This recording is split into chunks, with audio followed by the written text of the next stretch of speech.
لو ثانويه عامه فانت محتاج فيديو زي الفيديو ده تسمعه الفتره دي. لما كنت في ثانويه عامه، انا كنت في السنه دي ما عنديش شغف خالص، ما كانش عندي اي شغف.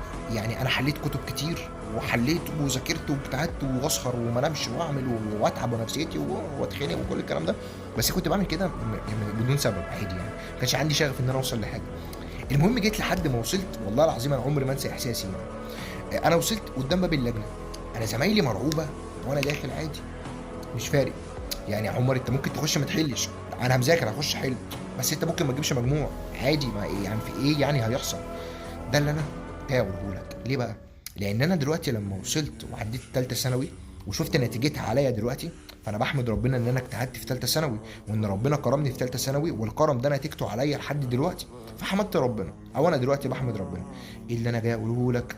ان انت دلوقتي انت محطوط في وضع انت مش عارف قيمه الوضع اللي انت فيه ده قدام هينقلك فين، او هيوصلك لايه.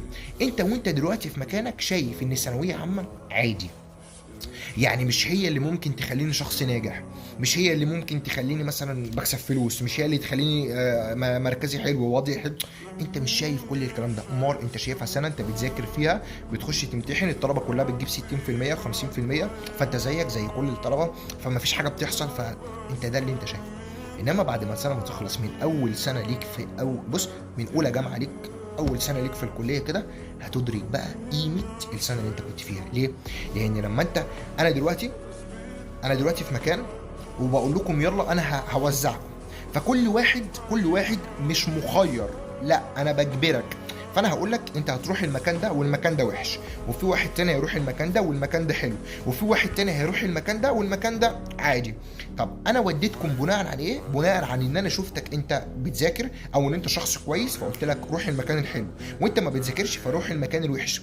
انت في الموقف ده كده انت مش فاهم انت رايح فين، بس لما بتروح بتقول بص اللي راح في مكان حلو ودلوقتي عامل ازاي، يا ريتني كنت ذاكرت ويا ريتني كنت بني ادم حلو عشان اروح في المكان ده.